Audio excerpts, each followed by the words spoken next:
What about marketing fundamentals, Craig? Well, you're in the marketing team. Assuming you've got views working, then there's a few things you should be concentrating on straight away, which is making sure you're tracking everything. A lot of the fundamentals or basics in HubSpot and using it effectively are about making sure you're tracking everything. We'll talk about some things now for marketing, but then in next shot, we'll talk about some things for sales, for tracking everything. Very first thing in marketing is you should make sure you've got the tracking script in place. If your website is built on HubSpot, you don't need to do this. But probably the most clients, they're using WordPress or Shopify or another platform. Make sure you insert the HubSpot tracking script onto your website. Why? So that then you can start getting proper attribution coming through. You can see the traffic coming through. There's traffic reports. You could get that with Google Analytics anyway. You've probably already got that. But once you've got the HubSpot tracking script, then you can start seeing, which channels are we getting leads from? When I get a new contact that comes in from the website, what channel? What did they view? What were the pages they were on? What did they do? How many times did they come back? That's super valuable. So make sure you've got the tracking script in place. And look, I'll say it again. If you're listening to this and going, of course we have the tracking script in place. I'm going, yep. The number of clients that we go into, they've got no visibility on what's going on their website and HubSpot. So make sure you get that in place. I'll tell you. I'll give you a little example, Craig. Yeah. So someone had a tracking script on their site. All right. And I was going through talking to them, and I said, I can't see it running. Anyway, so I created a view and I added the column about the number of page views of all the recently created contacts. And I said, I'm pretty sure it's not working here because I can't see any contacts that have come in your system that have any average page views on that. And that was another verification that the code wasn't running, even though they thought they had it running, because I think they used the Oracle NetSuite website, and I think some update had happened. And so, it was really interesting because they're like, we did that. And I saw it because I went back a couple of months and I did see people had, multiple page views, but in the last 2 months, I hadn't seen anything. So I was like, okay, well, there you go. Yeah. So it's really, it's like, especially if you're not using HubSpot, always do a little sanity check at least every few months or when any updates happen to make sure that things are tracking. Great tip. All right.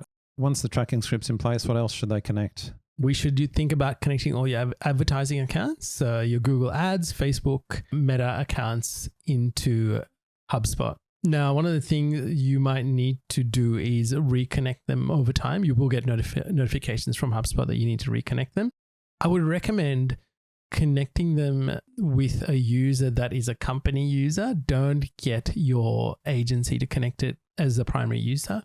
Make sure you have somebody internally that is the primary user that's connected.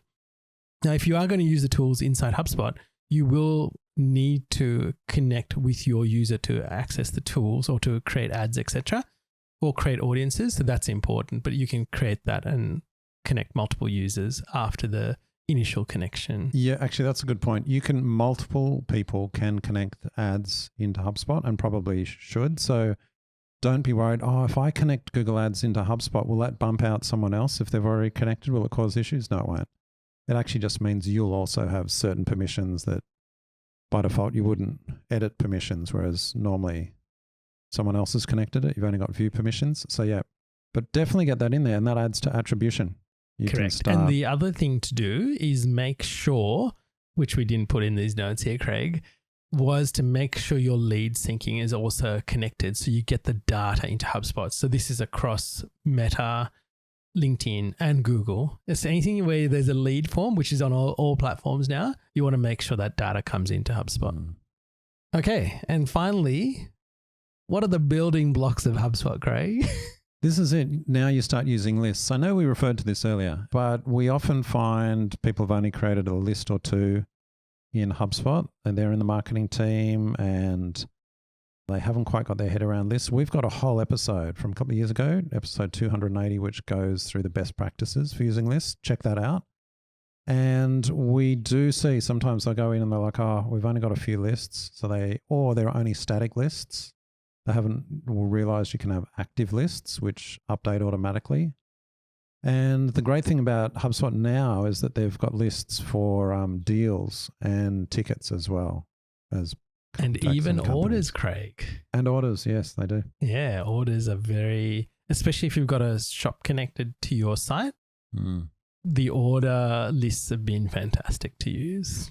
Look, there's a bunch of other things we could talk about. Personalization tokens, looking at the reports, lots of things. But we just tried to keep this to the absolute fundamentals when it comes to marketing. If you are listing and you haven't downloaded the HubShots framework, I recommend that you go and do that just so you can work on stages 1 and 2 and follow along to this episode.